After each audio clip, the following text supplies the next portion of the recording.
to you Dover Selectmen September 7th meeting. It's our first meeting after the summer, and I can tell the summer is no longer with us by the fact that I got stuck at Cross Street getting here this evening. So first, we have some sad news for us. Doug Lawrence handed in his resignation on Friday. We really enjoyed serving with him. He had a business opportunity that was really hard for him to turn down, so we wish him best of luck in his future endeavors. And an opportunity for him is the opposite for us. So we will have an open position, and it will be on the town election on November the 8th, and we'll talk about that a little later in the evening. But I did want to make sure, even though we only served with Doug for a very short time, you know, he spent many years serving the town of Dover in his capacity as on the Warren Committee, and we will miss him. And sometimes, you know, things get thrown into your life that you just don't expect. So congratulations to him on one hand, but we will definitely miss him. Today we have a jam-packed agenda, and I'm going to do my best to try and stay on track and also allow everyone. The first item on the agenda is to fill a vacancy on the planning board as a result of a resignation.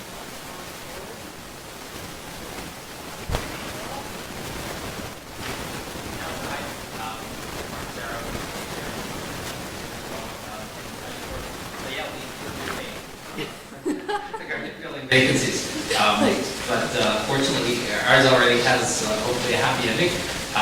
So John had come for term and prior vacancy on the board, so was on the board for a long time. Was fantastic. Step up. The planning board has by design a position that helps us fill positions, and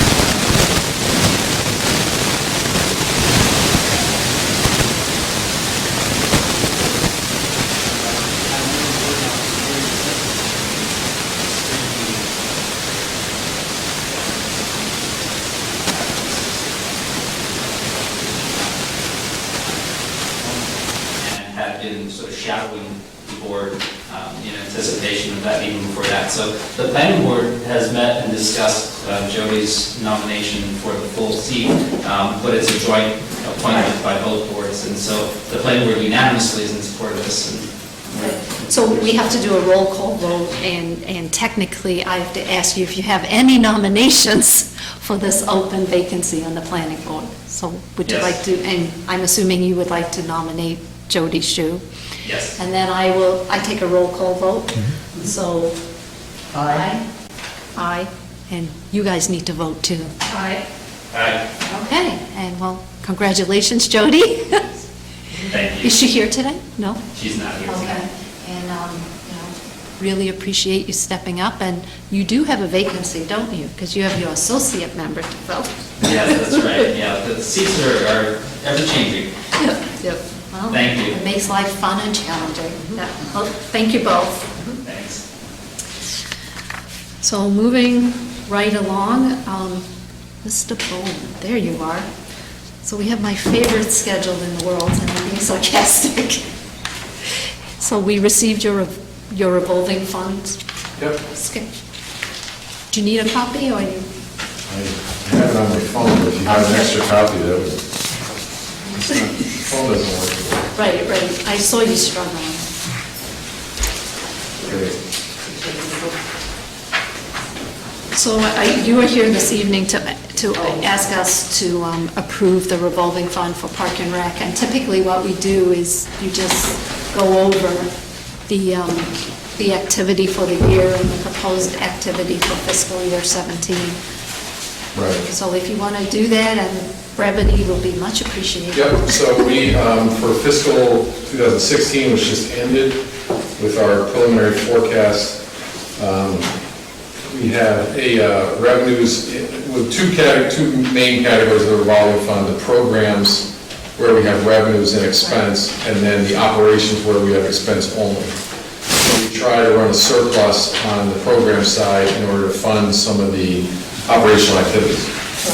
And so, for example, our ending balance on the program side is $308,000, and that is due to a surplus of $39,600 during the year in excess of the revenue on the program side. And that was used partially to offset the operating expense deficit of $18,100, which is primarily driven by our regular operating costs. We have the merchant fees, we have some printing expenses and so forth, as well as we try to allocate money to develop new programs, which has been an ongoing effort of ours to continue, particularly on the recreation side, not so much the sports side, but to develop new opportunities for residents of the town. And that was certainly prevalent when you look at the program revenues, the new programs that have come on board that service everybody in the town, not just school-age kids, so.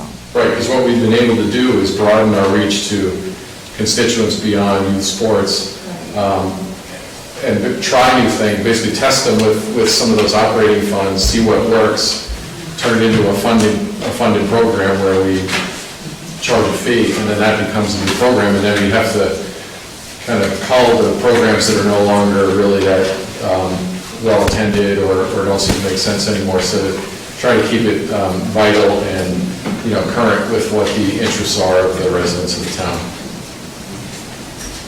And I think just to remind people that it's not the operating costs relating to the Park and Rec department, it's the costs relating to the programs that you're offering to the residents of Dover. Correct. So is this an action item? We just... Vote to approve the revolving fund as Janice, proposed. do you have any I have no questions. Very clear. Right.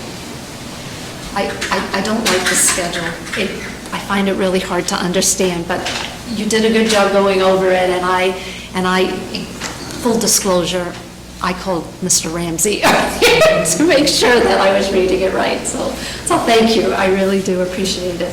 So, and I really do appreciate, the work of the commissioners and the way you have tried to broaden the program to reach all residents. I noticed there were movie nights, a couple of nights over the summer. There was to be quite a number of families here, so. Yeah, particularly some of the programs have been a success. And quite a few new families moving into town with a lot of the real estate turning over, and so these people are looking for activities and, what's available and interesting to them, and that keeps changing, so we want to make sure we're keeping current. So Mr. Ramsey, help me out here. So we just approved the $10,000? The revolving fund as proposed in the spreadsheet. So I would like to approve the revolving fund as proposed in the spreadsheet presented to us by Department of Rec. A second. For fiscal year 17. Thank you. All in favor? Aye. All right, thank you, Mr. Bowman. Thank you. Thanks, Chris.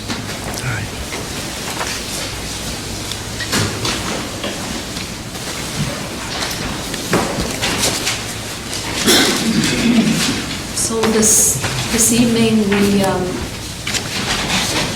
have been asked to accept a gift of a tree. The value of the gift is $300, and it is for the Highland Cemetery Commission, and it's to memorialize Paul Lanigan's son. So it's very, very thoughtful to, it's a very thoughtful gift.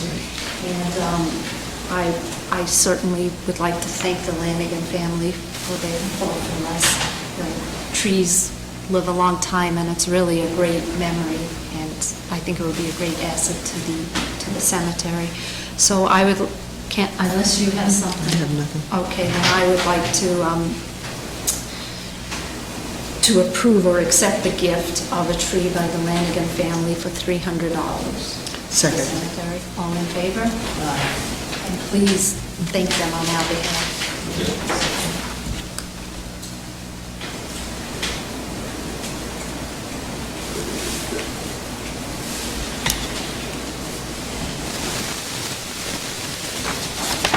I just have to warn you, I'm really bad with dates. I sometimes pass out on the year. Okay, so the next item on the agenda also revolves around the cemetery, and at our last meeting, the commissioners of the cemetery came in to talk to us about some ideas that they had with respect to the future maintenance of the cemetery and expansion of certain areas. And the reason for them putting together this high-level plan was they were looking for the selectmen as custodians of the Chickering funds to approve a certain amount of funds to fund some of these programs.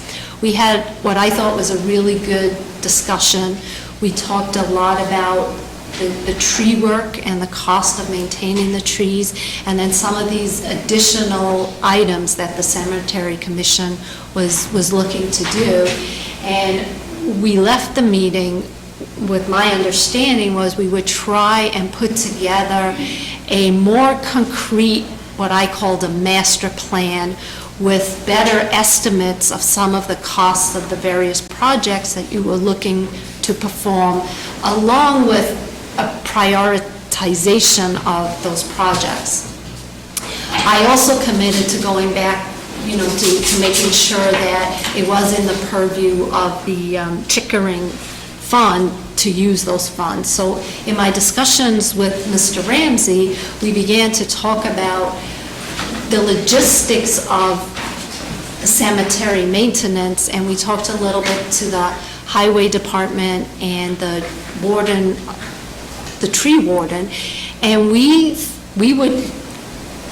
are offering for the maintenance of the trees at the cemetery to fall under the tree warden's responsibilities, which I think can really help alleviate some of the issues that you presented to us and allow you as the Cemetery Commission to focus on some of these other projects. And also, I did make the comment that I thought it might be overwhelming for you as a committee to put together a plan, because I was envisioning a plan with dollar amounts. And so I did a little arm twisting, and Mr. Ramsey and Mr. Hughes have volunteered to assist you in helping you pull together that plan for us. So I think that might be helpful, and Mr. Ramsey and I communicate frequently, so I can make sure it's really what we're looking for, so that when you do come back to us, we will have a better idea of the costs and the priority of some of those programs. But in the interim, I understand that you had a meeting, and the abutters attended your meeting, and I did receive copies of emails from Mr. Ramsey and have had the opportunity to read those. And I understand that there is concern about one of the projects that was presented to us, and that project was an idea of removing a stockade fence and replacing that with a rock wall. And a lot of the emails talk about the costs and the net present value of those costs and what would be better. But I thought this evening it might be a good opportunity for me to, perhaps if there's a designated point person who wants to talk about some of your issues. We're not going to make a decision tonight. I don't view this office as the arbitrator of this fence issue. I'm certainly more than happy to listen to your concerns, and then hopefully we can leave here with a plan of how we might reach resolution as a community. So, anybody want to talk? I just would like to say one thing. Back to the trees. Yeah, you're right. And the three of us thought that was a fabulous idea, and I talked to Craig, and you've got our blessing. And it's my understanding that John Gilbert, who's gone through the cemetery, would pick out. He called me today at home, and I was in at home, so I don't know.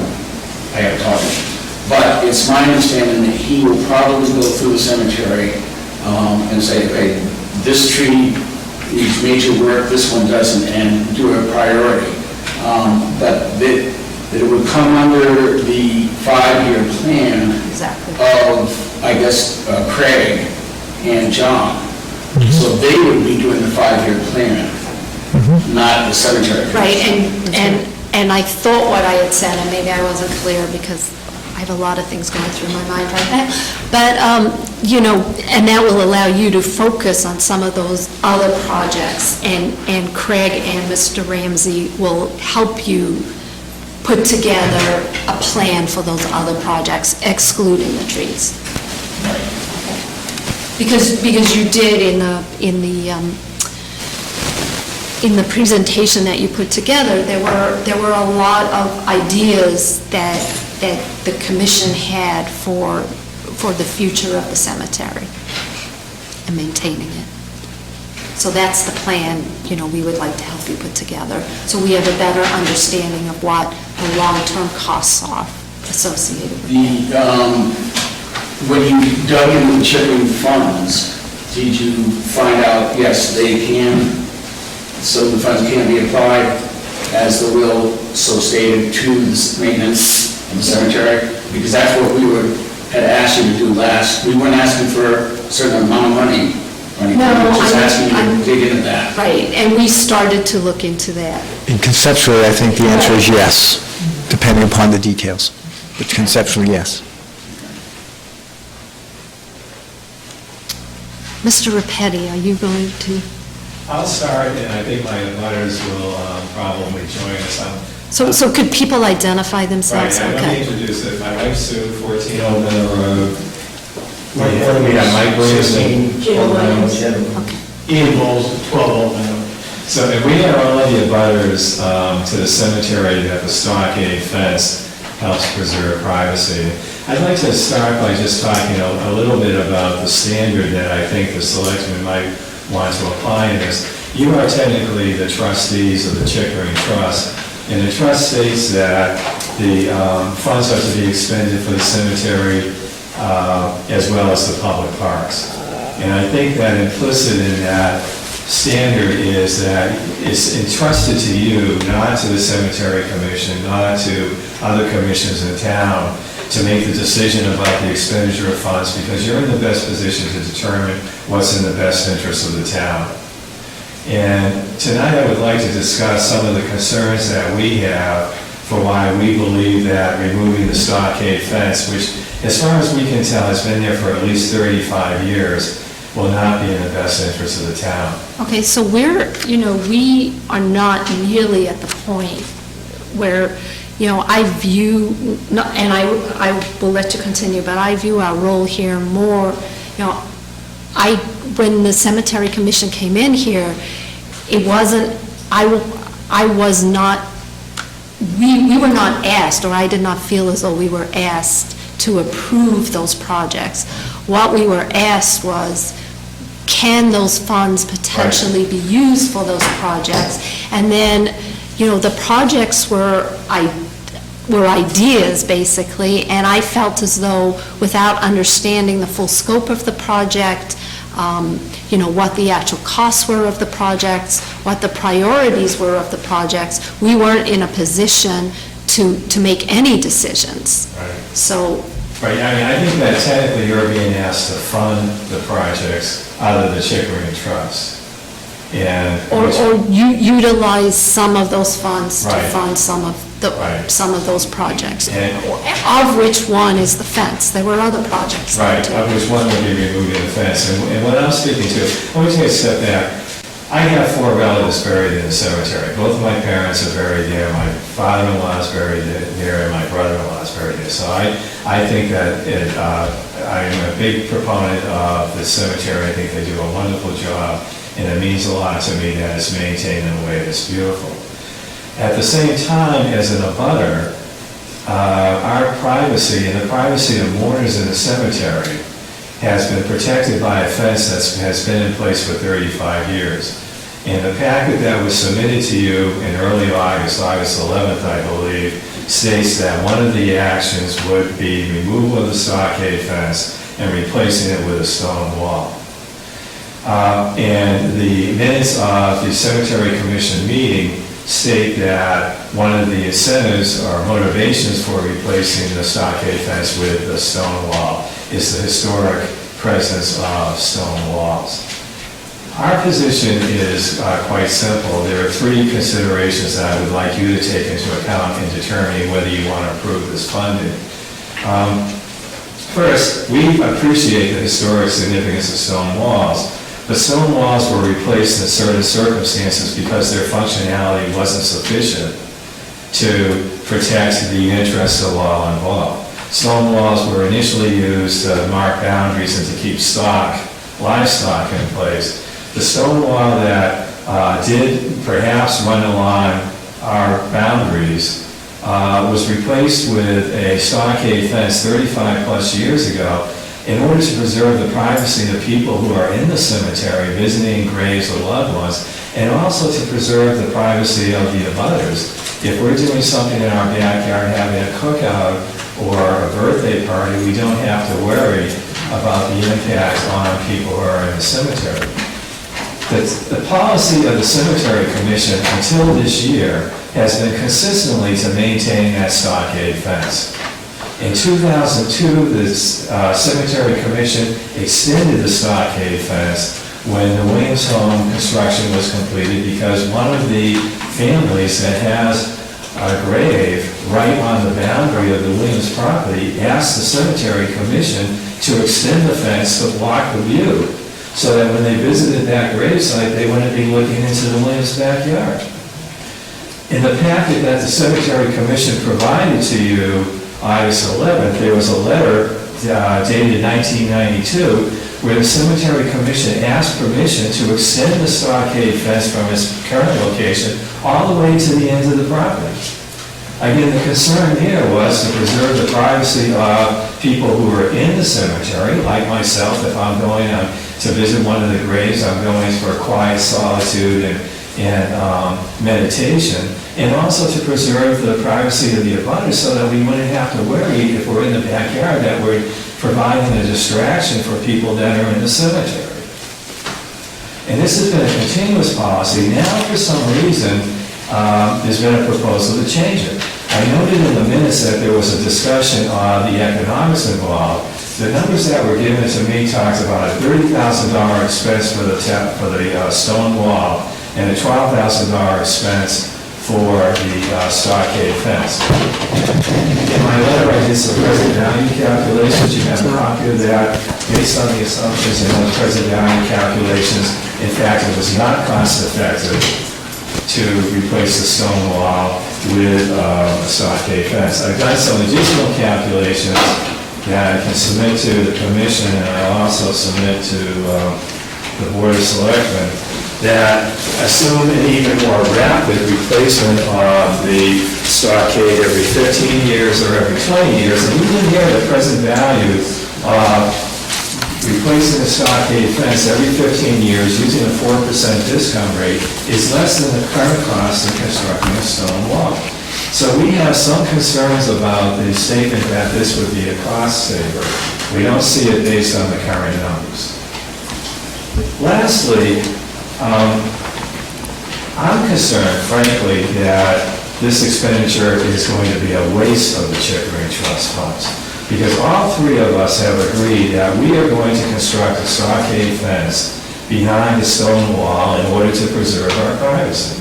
So the result will be that the town will have expended $30,000 in order to construct a stone wall behind which we will construct a stockade fence to preserve our privacy. And we'll be doing that at our own expense of $12,000, so we're looking at a total expenditure of $42,000, and the result will be that there's no change. And in the case of some of our neighbors, Ian, for example, I'll turn it over to him, he has young children, so this isn't a concern just of privacy, it's also a concern of safety for his young children who are playing constantly in the backyard. So with your permission, May I add one thing? Yes. Each property owner will have to decide what sort of tall fence is best suited to his or her property in terms of the material, the color, the height, the construction. We're talking about 3 different fences. Thank you.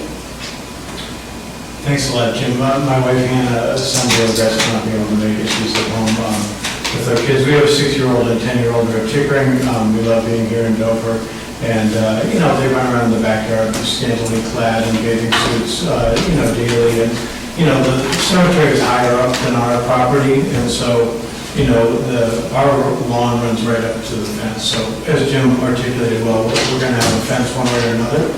And the other thing I just would say for historical context is that the previous property owner, Don and Nancy Doherty, the fence was erected in 1962, 6 or 7 feet into their property erroneously, and they gave the land to the town, to the cemetery, and the new boundary was the fence that was already there in exchange for some burial plots and for maintenance of the fence. And so the town, at least in Don and Nancy's view, took on obligation to maintain this fence that they owned.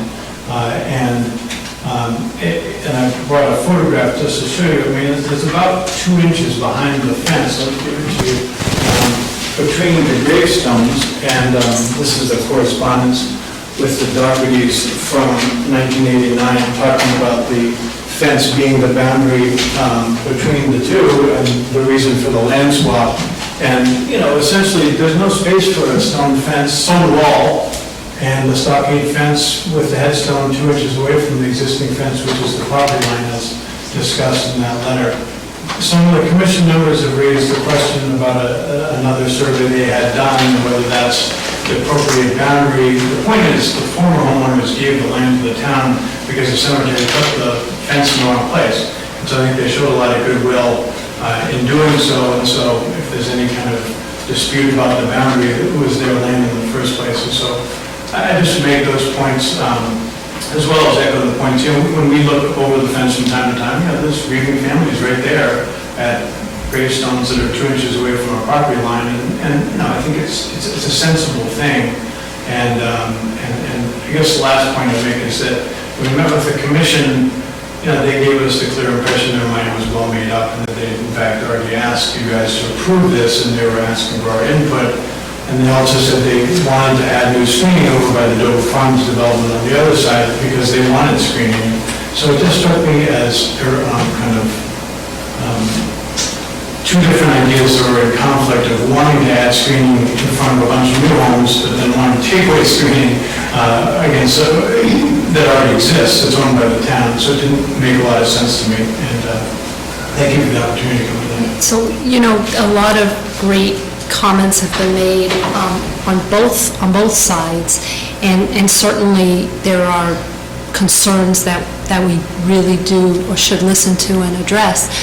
One of the reasons I was so insistent on a plan is because sometimes when you have an idea and then you begin to put a plan in place, you realize that the idea that you have that conceptually worked doesn't necessarily work in practice. Like, for instance, potentially you're correct.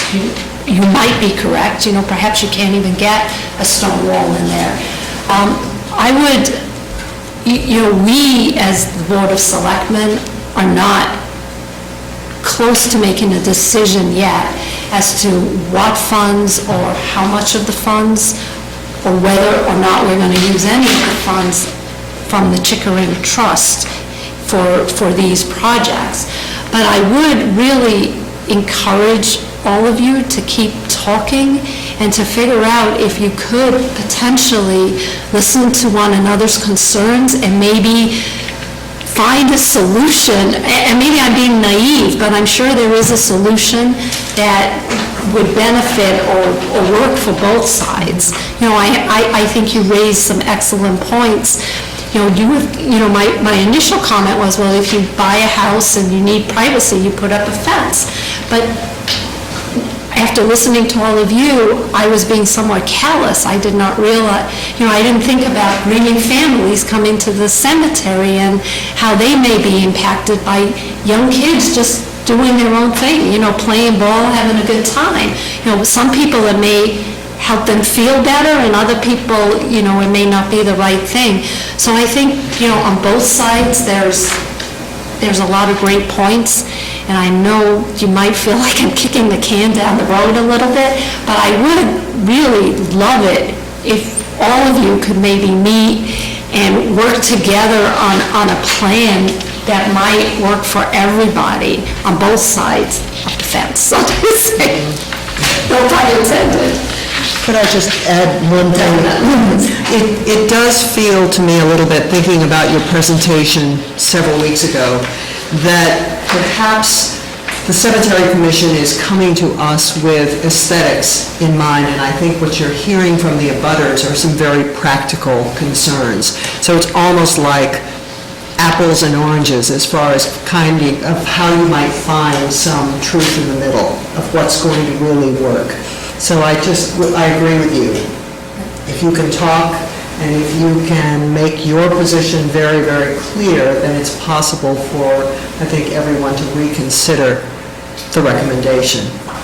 And I just want to make absolutely clear to everybody that we haven't made any decision, because these are conceptual plans, and, I'm glad you all came in so we could hear both sides, because it is important, to see where people are coming from and what's the catalyst for some of these concerns. And, it will be on our agenda again, probably later on in the season. When there's a plan? Right, when there's a plan, and, our agendas are always published, and, we'll make sure that everybody is aware prior to us taking a vote that that's going to happen. So thank you all. Thank you. Make a few comments? You certainly may. I apologize.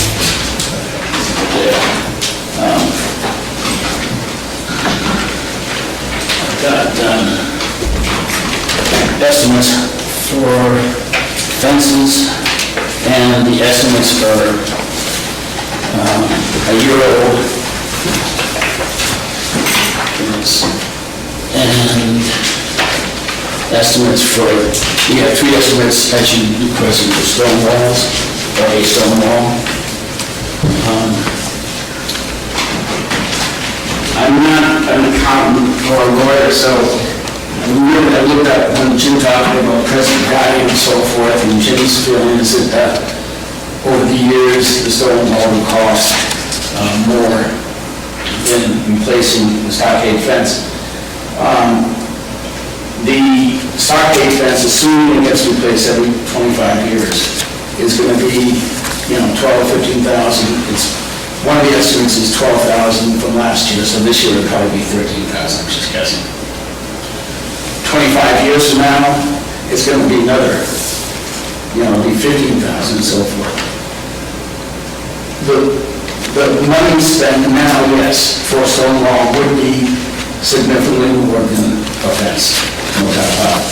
But overall, it's not going to be maintenance to a stone wall, or very little maintenance to a stone wall. Occasionally stones can, fall down and we pick them up and so forth. Whereas with a stockade fence, this is going to be maintenance and replacement. So yeah, initially it's going to cost more. 75 years from now, the stone wall definitely will cost less dollars. Right, and I would, I think all of this analysis would be great to have in a plan, but, I would also hope that in the plan, what was also taken into consideration were some of the concerns that were raised about privacy.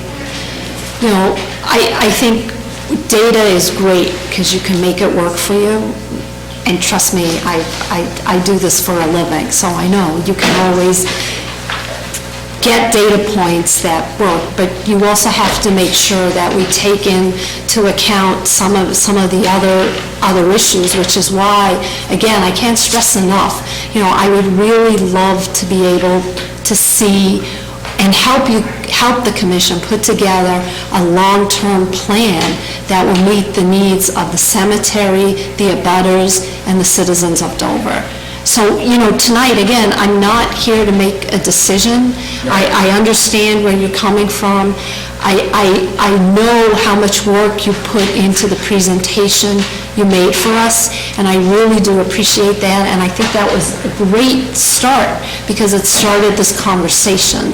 So let us all work together and really try and put together this what I'm calling a master plan for the cemetery. Well, the plan,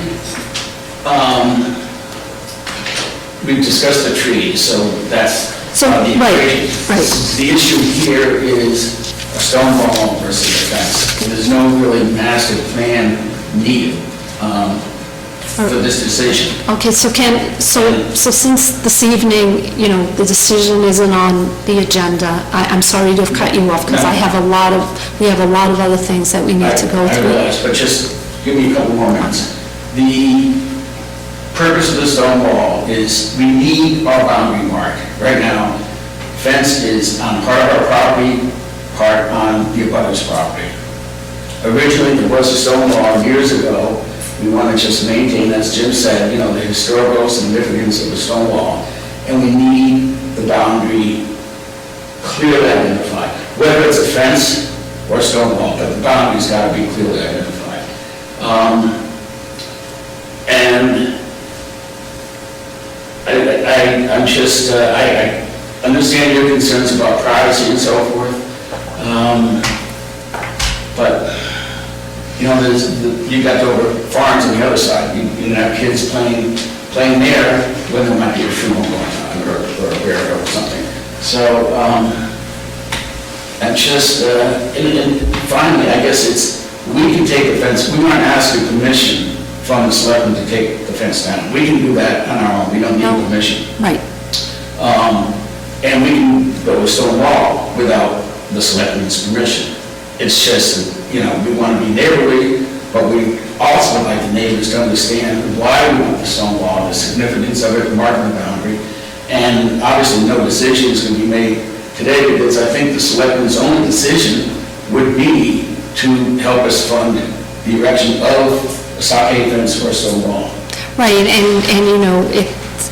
and what we're asking you tonight is to try and not make this them against us. Well, we don't want to. No, and let's try and listen to their concerns and figure out if there is a solution that's mutually agreeable to all, because that makes our decision easier as well.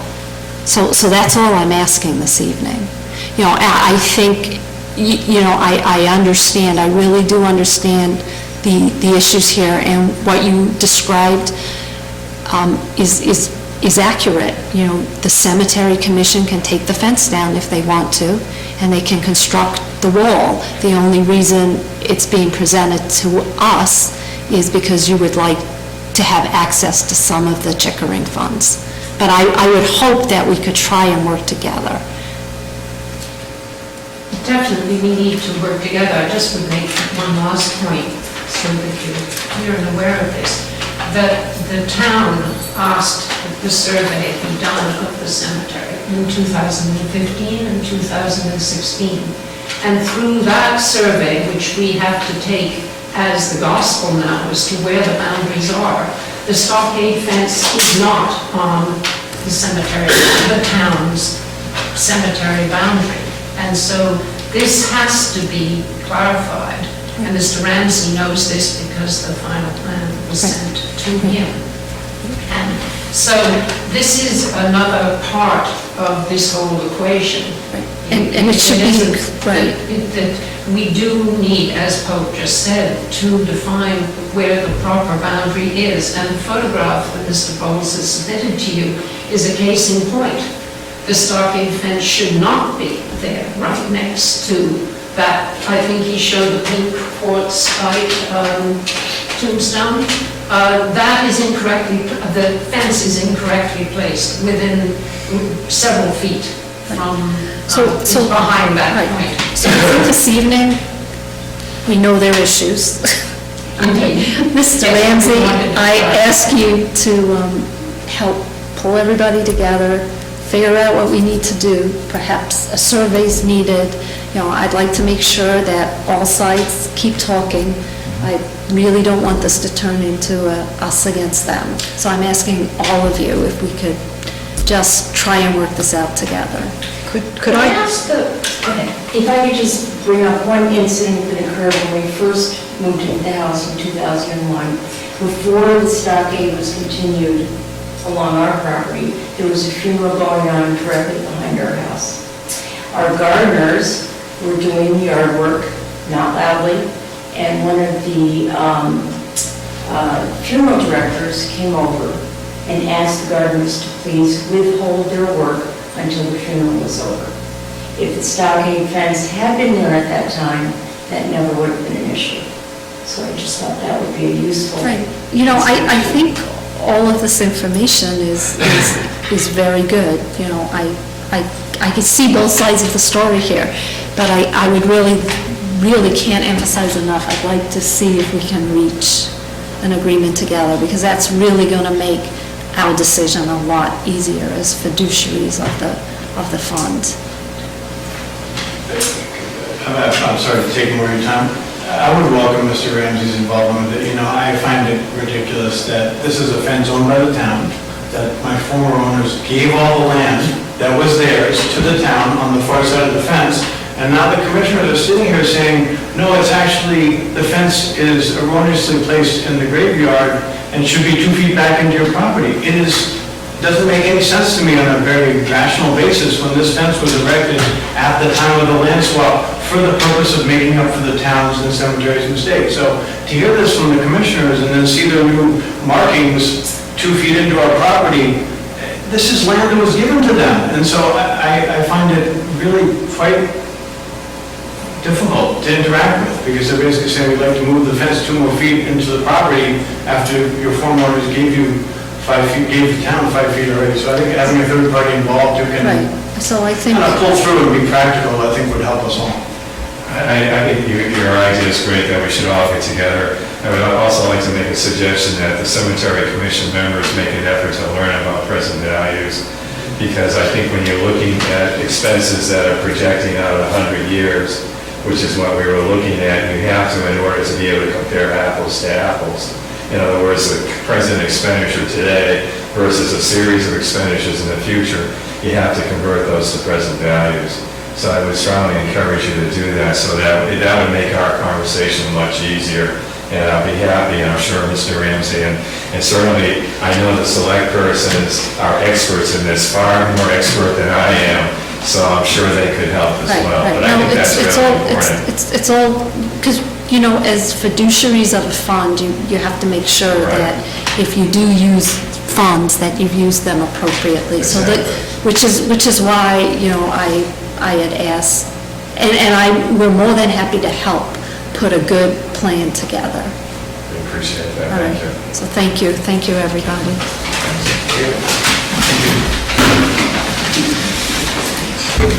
It's always sad when everybody leaves. Oh, we have the personnel board. I apologize for the delay.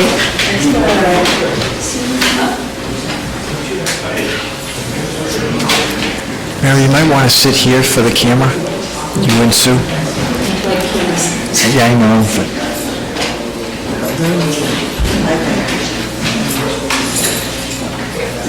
Wow. Got quieter. So, thank you very much for the presentation.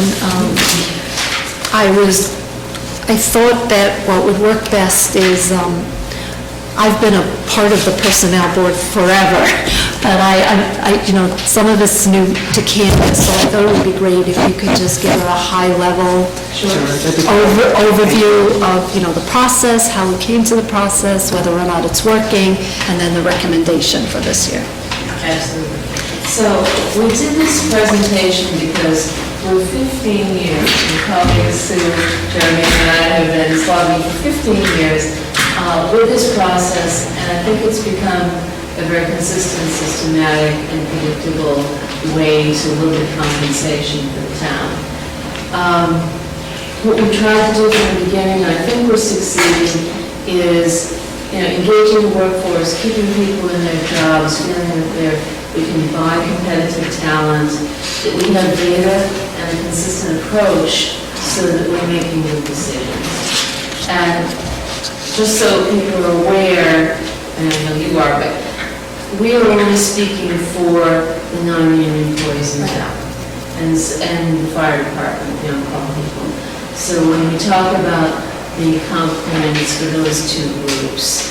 And when we have a conversation, often it's a very quick one, but there's actually two pieces to the plan. First, there's the second piece.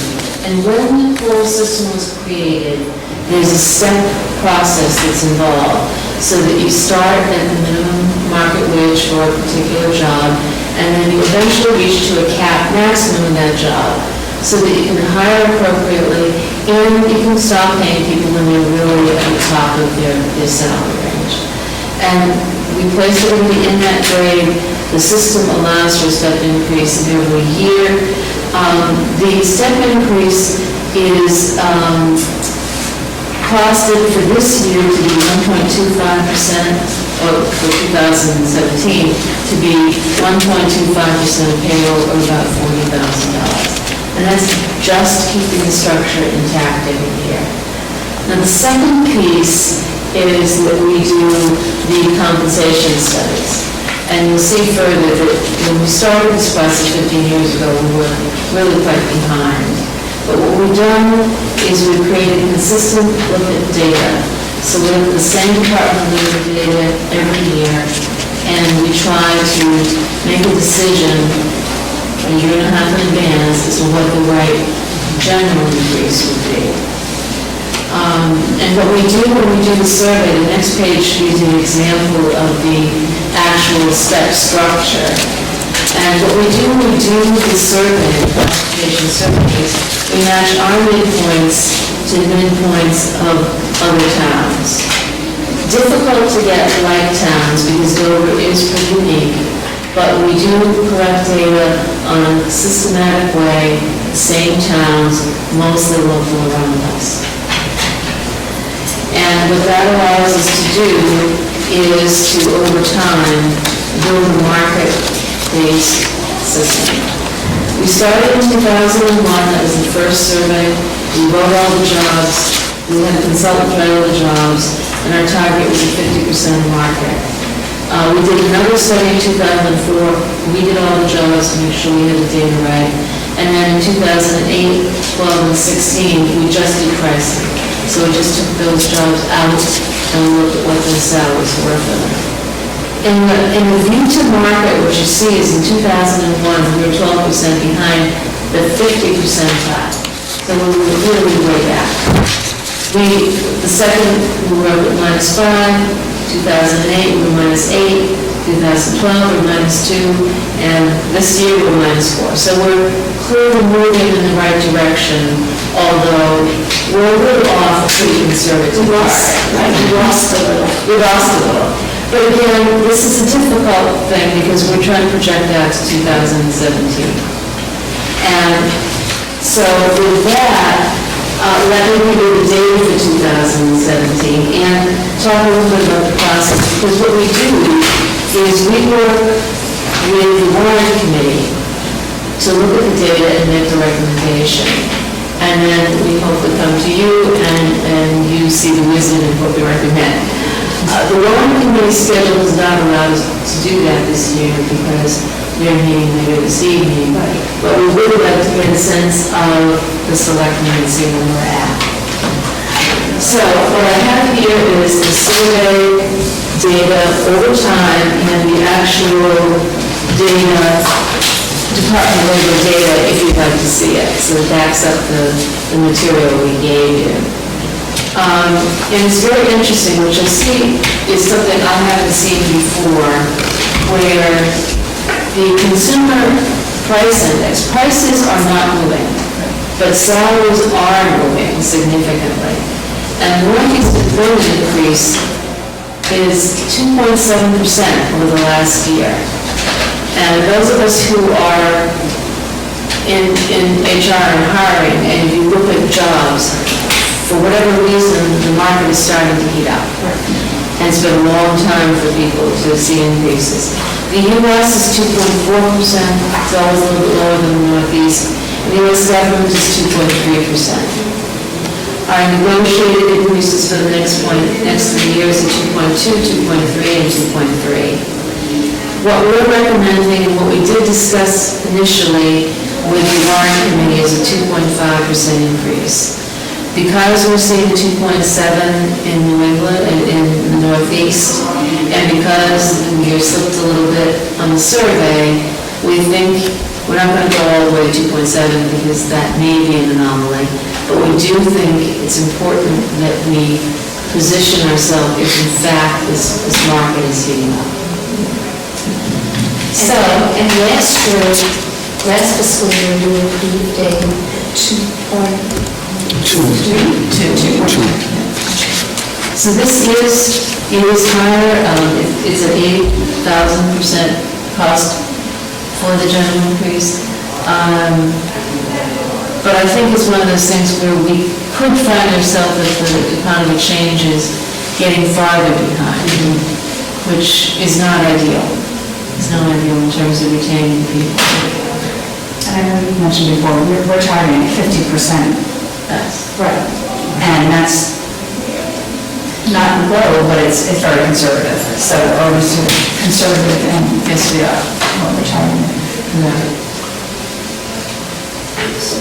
You know, having looked at the data myself and knowing what it's like currently as a hiring manager and seeing the unemployment rate, especially in Massachusetts, in New Hampshire, even more so than Massachusetts, drop, it's becoming increasingly more difficult to find good people to hire. And in light of the fact that we lost a little bit in 2016, and that we're looking out 18 months, and it's really hard to know, I think that the 2.5%, makes a lot of sense. I think it's more likely than not that we are going to see the job market tighten a little bit more. And if we don't, the great thing about this process is we can kind of correct where we went wrong in 2018. So again, I worked with this process for 15 years as well, and I think it's a great process because we're looking at data, we can adjust, we might be a little bit behind or a little bit ahead, but we can adjust accordingly. We're not making emotional decisions. So I would,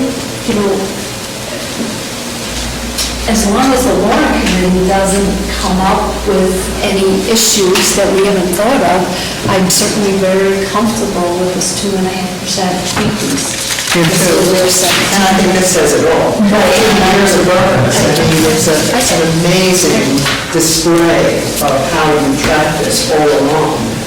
And I think we did very well as a triad with the warrant committee and the selectmen and the personnel board working together. And we did meet with the warrant committee. We did that presentation for them. They were I think it was helpful for them, some of the people we knew. They just did not have their whole staff there. So we're happy to wait and make any decision you want to make based on the process. So given the time constraints, I did talk to the chair of the warrant committee, and if this evening they are so uncomfortable with the proposal, I suggested that we have a joint meeting with them a week from this evening to discuss it. So we may need you to make another appearance then, but should they feel comfortable with the presentation and vote affirmatively, we will follow suit at our next meeting. So we're both comfortable. Yes. And I'll let you know if I need you to make a presentation. She does a great job. I know she does. So thank you. I really appreciate everything the personnel board does. It's a great one. Yeah. Right, you're a great leader, Mary, so thank you. Thank you both. Good night, ladies. Yes, We'll let you know if we need you. yeah. And one of these as well. Okay, thank you. Thank you. Thank you. All right, we're a little behind schedule here. All right, Mr. Ramsey, we have a special town election warrant to execute. Madam Chair, as you mentioned at the outset of the meeting, Mr. Lawrence resigned, creating a vacancy. Under the relevant statutes, we were directed to prepare a warrant for a special election for November 8th. It coincides with the presidential election, saves some efficiencies on the town's part, with the polls to open at 6 o'clock in the morning, Which is new. which is new. An hour It's been earlier than early, usual. an hour earlier, and to close at 8 o'clock. Excellent. So a motion to execute the warrant, we give it away. So moved. All in favor? Oh, you didn't... I second. Okay. All in favor? Aye. Good. Thank you.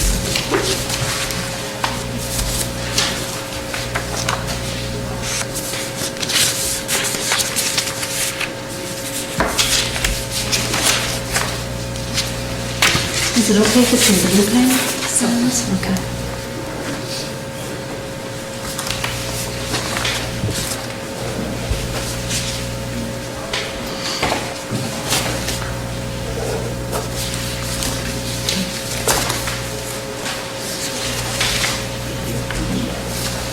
Next item on the agenda is the award for the fuel oil bill. And Ms. Putach, do you want to talk to us about this? I can. And it's Pugash. See, I messed up. Well, my children pronounce it differently than I do, so feel free to pronounce it as you'd like. The 3-year contract for the town's heating oil for the 5 buildings is expiring, so we went out to bid, and there were 2 bid submittals, and they were opened on August 31st, and the low bidder was Holliston Oil Service. Their price is .0750 above the posted tanker price daily in the Journal of Commerce, and we are asking the Board of Selectmen to award the bid to Holliston Oil for another 3 years for the town's heating. And it's a set spread for the 3 years? It will always be It's 075? That's correct. They have to submit a copy of that day's listing, and it's the daily low for the days that oil was delivered, and the calculation is consistent based on that plus .0750, which is our current rate with Holliston. I was going to ask that. It has not changed.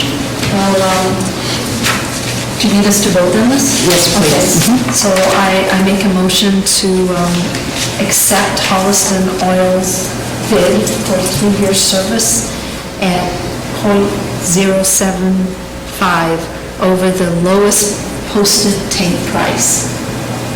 I second that. All in favor? Aye. Great, thank you. Thank you. And you're still on the spot here, right? So the 2 other items are disclosure of financial interest for municipal employees, and there are 2 employees. This seems to be commonplace. Because we have good people and we have a lot of positions. That's right, exactly. With the resignation of Nancy Sims as the volunteer coordinator for the Council on Aging, we were very sad to see her go. She had other commitments. They posted that position, and the Council on Aging is recommending the appointment of Andrea D. Simone. Andrea is presently a fitness instructor for both the Council on Aging and the Park and Rec Department. So they have had experience with her, and they are asking the board to approve appointing Andrea D. Simone as a special municipal employee to fill the volunteer coordinator position. You voting them together or one at a time? You could vote individually, and then I could review the next one. All right. That may be simpler. So first of all, I would like to thank Nancy Sims for her years of service as the volunteer coordinator. Yes. She did a wonderful job, always had a smiling face. Every time we went over, she had a smile on her face. So Nancy, if you're watching, thank you very much, and enjoy your other commitments, so you don't miss a smiling face. And I would also like to make a motion to accept Andrea D. Simone as a special municipal employee, recognizing that she is an exercise instructor for both Park and Rec and Council on Aging, and will also serve now as the volunteer coordinator. I second. All in favor? Aye. Thank you. And the second special municipal employee appointment we are requesting is for Susan Pelletier. Ms. Pelletier is presently an art instructor at the Chickering School, and the Park and Rec Department is requesting that she be appointed a special municipal employee to allow her to serve as an art instructor for the Park and Recreation Department as well. So it looks like this might be a new program for Park and I Rec. believe it is. What a great, very different from their regular sports programs. So Right. this is kind of fun. Yeah. And I would like to make a motion to appoint Susan Pelletier as a special municipal employee, and we can have a competition, an art show.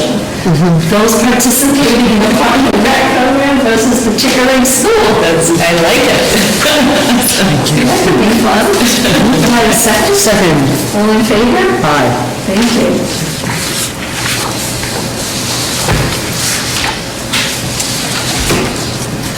So I'm waiting for the art show. We can decorate the halls of the Carroll communities. I like that idea. It'd be wonderful. All right, thank you. So there are lots of gifts here. The next item is, it's an annual item. It's the formula grant that we usually apply for and receive for Council on Aging. And Mr. Ramsey, do you want to talk a little bit about this? It's pretty much as you said, Madam Chair, it's the annual formula grant we're entitled to under statutory formula. It's up slightly over the last year. Proposed uses are the same. Okay. And it's for $9,904, is that right? No, 11,000. $460, all right? So this is a great grant to receive from the Commonwealth of Massachusetts, and I think we do a really good job, expending the funds for the C of A.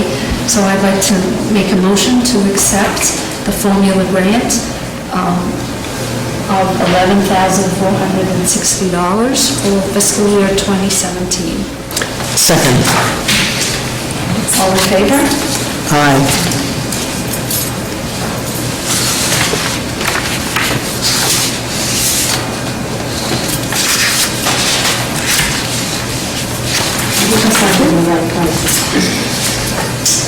Okay, and moving right along, we now have a grant for in-kind technical assistance that was actually previously approved by me, and we're going to, it's retroactive. The grant is for actually up to a maximum of 80 hours for support by a consultant in connection with the planning and implementation of the new solid waste system. Mr. Hughes has worked with the consultant and is, just raves about the service that we received. So I did make an executive decision to accept this earlier on, so with your... Absolutely. I hope you concur. I do. And so what I'd like to do is make a motion to officially accept retroactively the 80 hours in-kind support of this consultant for... Absolutely. Second. All in favor? Aye. And, again, thank you to the Recycling Committee for finding these grants It would be nice if we could get them a little bit earlier, so I wouldn't have to make retroactive decisions. That commitment was made for next time. Right, but I appreciate it nonetheless.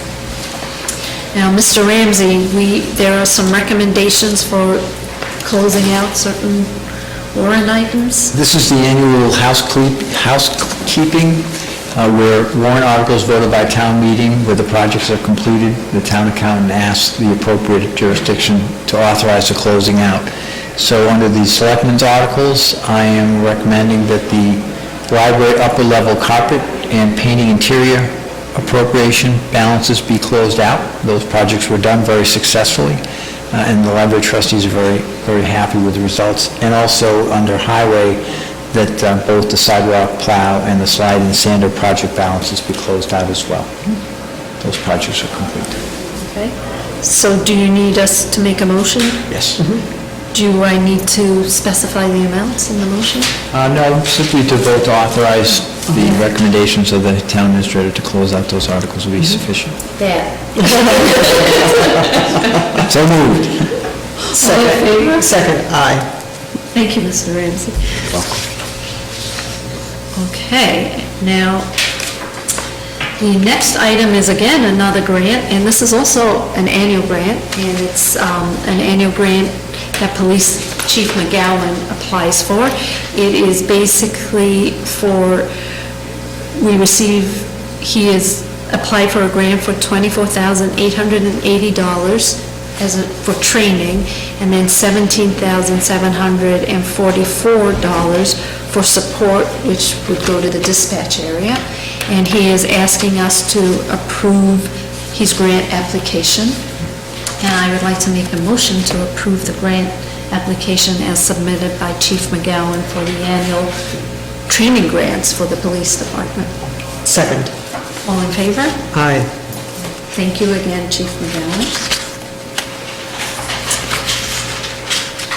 And next is also some more housekeeping, and it's a supplemental engagement letter from our independent or external auditors. And Mr. Ramsey, can you speak to this? This is the second year where we've requested the auditor's assistance in complying with new regulations regarding the oversight of the student activity funds at the schools. This work is additional, started last year. It was too much for the accounting office to do itself last year, and it's again too much to do this year. So we're requesting $3,500 be authorized for this particular work. And we'll probably fold it into the standard total audit package going forward, because this isn't going away. Okay, and we don't foresee the town accountant being able to take on this responsibility? Okay. Is this the second year that we will have done it? So yes, by thinking about the budget for next year, we'll just roll it in. I think it would make sense to do. And I think if my memory serves me correctly, this was a management comment for one of the audits where they requested that we have better controls surrounding the student activity account. Right. And I think that's because it has grown over the years. It has grown, and there have been new regulations requiring this, probably because somewhere or other, in some district or other, there were problems with internal control.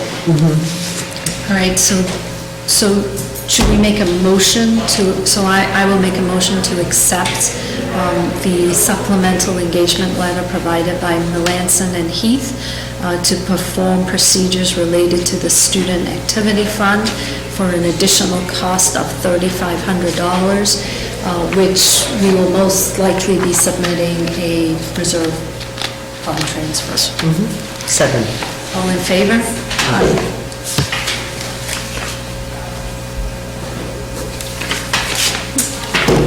Right, and appointments.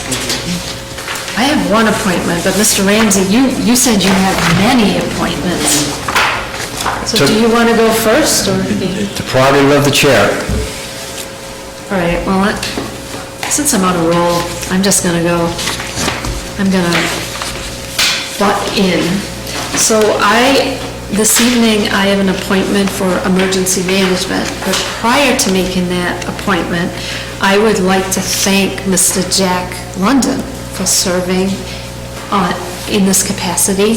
He and I had a very nice conversation a couple of weeks ago, and he has other commitments and can't continue in this role.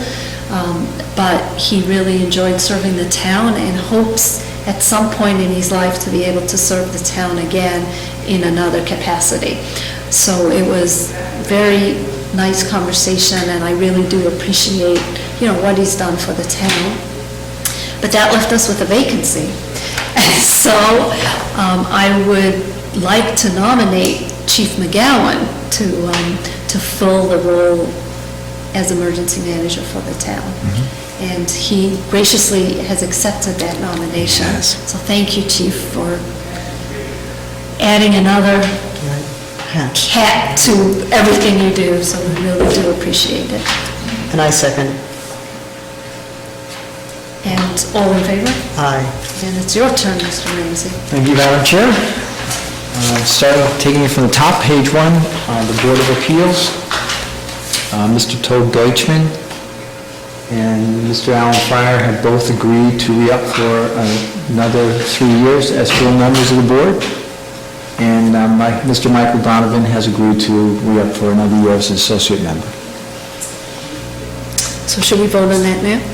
Okay, so I'd like to nominate Tobe Deutschman, Michael Donovan, and R. Alan Fryer to the Board of Appeals for, well, 2 of them is a 3-year term, and then the associate member, which is Mr. Donovan, would be 1 year. Second. All in favor? Aye. Thank you all for the service. And moving ahead to page 7. Ms. Erica Wirt has agreed to re-up as the Financial and Energy Assistance Coordinator for another 3-year term. So I would like to make a motion to nominate Erica Lurt for another term of 3 years. Do I have a second? Second. All in favor? Aye. Thank you, Erica. Page 8.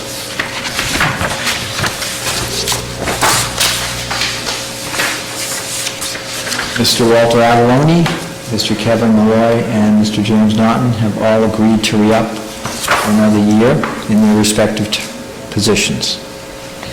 So I would like to nominate Mr. Walter Avalone, Kevin Malloy, and James Norton, all who work in some capacity as inspectors of building and zoning for an additional 1-year term. Second. All in favor? Aye. Thank you, gentlemen. And moving on to page 10, Mr. Robert Purdy has agreed to re-up on the Norfolk County Advisory Board for another 3-year term.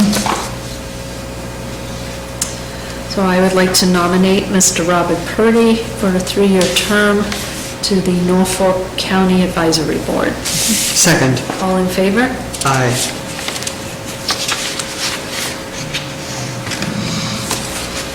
And jumping ahead to page 14. Mr. Greg Hughes has agreed to re-up as the Right to Know Coordinator and Superintendent of Streets, both 1-year terms. All right. What does the right to know coordinator do? That's a statutory responsibility to stay on top of special materials that need special handling and provide information, education, and emergency response to employees who may be affected by exposure to those materials. It's a odd title. It's a statutory title, so of course it's odd. So I would like to nominate Mr. Craig Hughes as the Right to Know Coordinator for a term of 1 year and the Superintendent of Streets for a term of 1 year. Second. All in favor? Aye.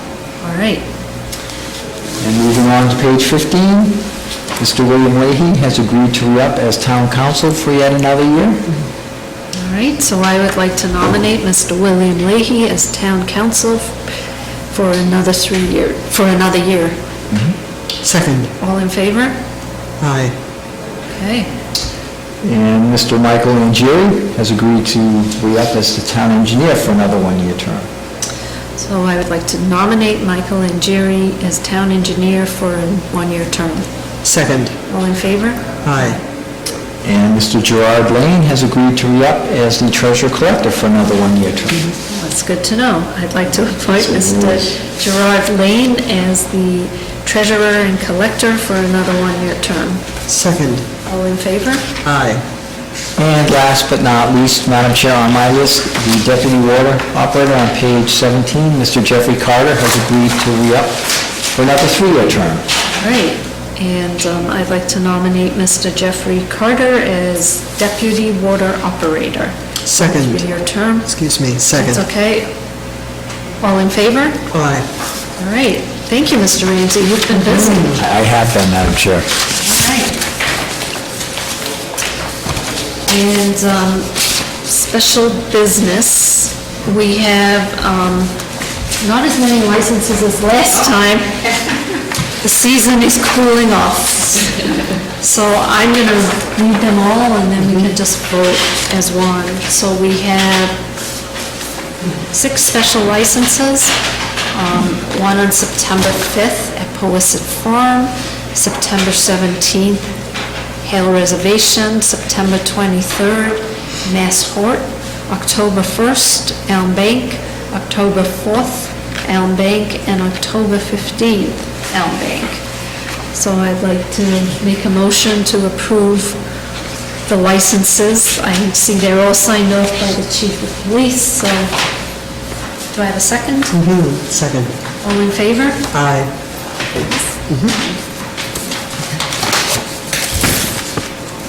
We can get 3 each.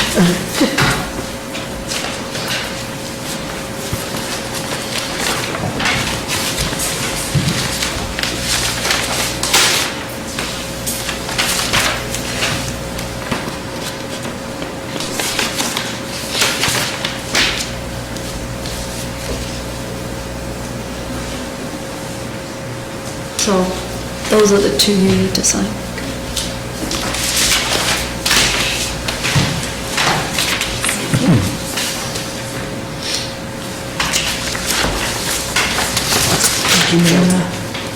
And then there's a request for a fundraiser on October 1st.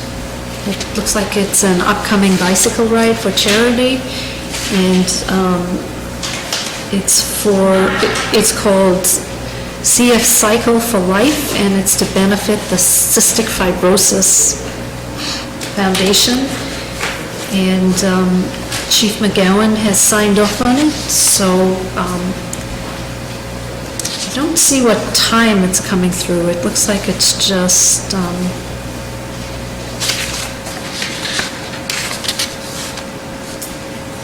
so it will be Saturday, October the 1st, and Leaving Holliston, we're just leaving Holliston at 8:30 and then again at 10 o'clock.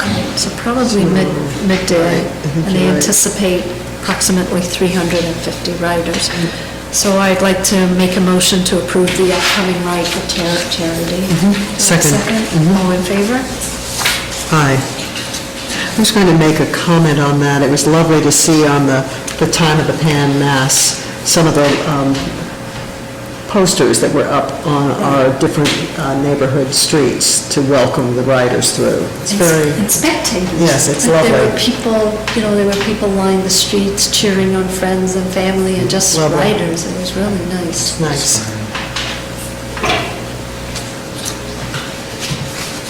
And next, we have an addendum to the Chapter 90 request.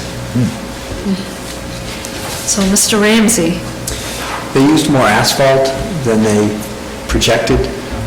They use a 2-dimensional formula, a square footage calculation, but obviously when you lay asphalt down, it's 3-dimensional. So, but I won't bore you with the details, Mr. Hughes could do a better job of that, but they did a leveling course as well as a top course, and they just used, they laid out more asphalt. So, And they were still working on Farm Street today. well, they've got the finishing work to do. Right, I mean, very impressive.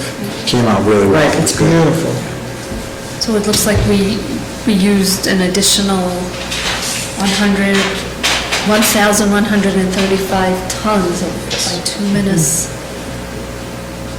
type That's- 1 bituminous asphalt. So So it's $75,000. So do we need to approve this? Yes. So I'd like to approve the additional expenditure of $75,852 for additional type 1 bituminous asphalt. Second. All in favor? Aye.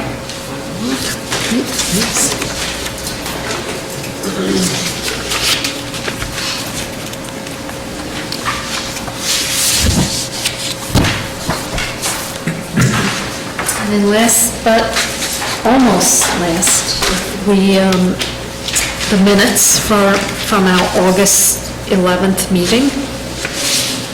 And once again, excellent job. No, it's I don't know how you do wonderful. it, I don't either. and you get them out so timely. And I want to thank you because I went back a couple of meetings and researched something, the exact language, so thank you so much. Right.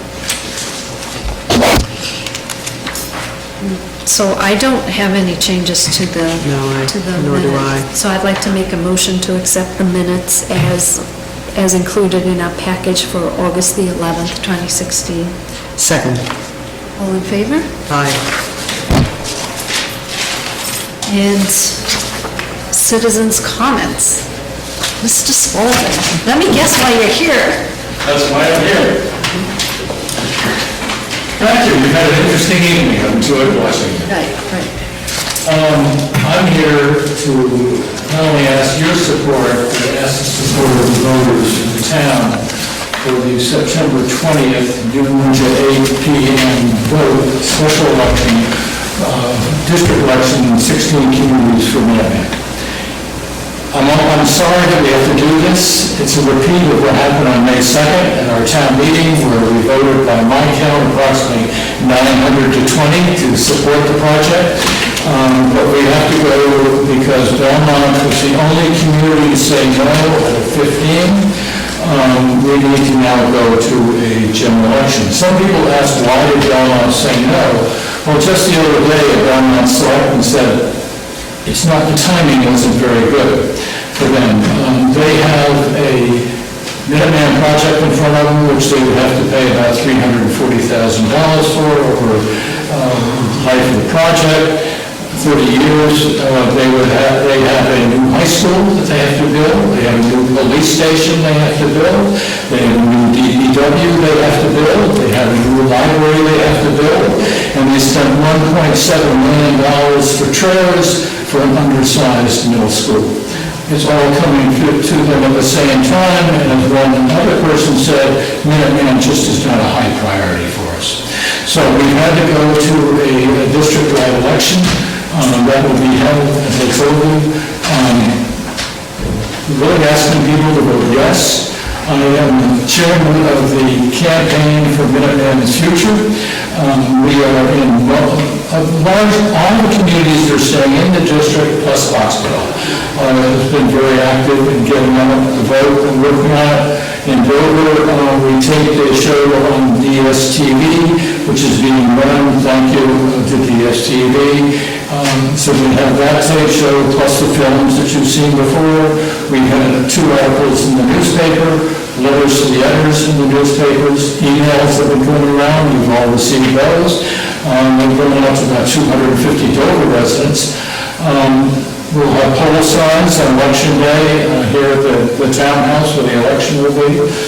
And I think that's what we're doing for Dover. We're just asking people to say yes. In our other communities, I will tell you, the selectmen, almost all of them have voted, taken votes to support it, and they're actively out supporting it in their town. So I know it's not on your agenda tonight, and I know that you supported it in the past. Right, and I would just like to say, 3 times this year we're voting on Minuteman, and 3 times this year the town of Dover has overwhelmingly supported Minuteman. The initial special town meeting which we had in February, we made clear that it was an investment to stay in Minuteman, that financially it was more expensive, but we thought it was an investment worth making. the school administration supported us in that decision, and I think everybody that came to town meeting that night supported the decision. Some of, I have heard, well, only a few people came to the meeting, but the people that did, those citizens that came to the meeting, it was important to them for us to remain in the Minuteman district. Again, at our town meeting in May, where we had record number of citizens. It was an overwhelmingly, again, to support Minuteman. And I think for us, not to support Minuteman in this vote is just not, it doesn't follow the same. It's not consistent. It's not consistent with what the town wanted. And I think it's important for people to understand what it means if you vote no. I have been asked questions about, well, if we vote no, we can withdraw. And it's a long process to withdraw. And in February, we had the opportunity to withdraw from the district, and we voted not to. So, for those people that want to know, if we vote no at this election, we then have to hold another town meeting in 60 days and have a majority vote or 2/3 vote at that town meeting to withdraw. And then the members of the region have to accept our withdrawal. So it's a very... The majority have to accept it, and then the Commissioner of Education has to accept So it. it's an extreme... And then you have 3 years to wait. Right, so it's an extremely high bar for, undoing a decision that was made in February by everybody in Dover. So, I think it's unfortunate that it came to this. I understand why you did, we always knew it right. But, I, for one, do support, as I have all along, staying in the region. And actually, just to add, we just approved the minutes from the last meeting where in fact this section is in here about speaking to this. So, yes. Right, so citizens of Dover, vote, your vote matters. Thank you. Thank you, and thank you for coming in. And thank you for sending all the emails and making everybody aware of what's going on. It's, for the last month, it's been a full-time job. I'm sure it has been. Well, for the last year, you have done a lot. But now it's even more, and in Lexington tomorrow night, in Belmont Monday night, and there is a legal voters meeting in Belmont Monday night at 7:30 if you really have nothing to do. You're more than welcome to come, which is going to be a very interesting evening, which I could tell you about later. Okay, well, thank you. Thank you. Good luck. So are there any more comments? No? All right, and I make a motion to adjourn. Second. All in favor? Aye.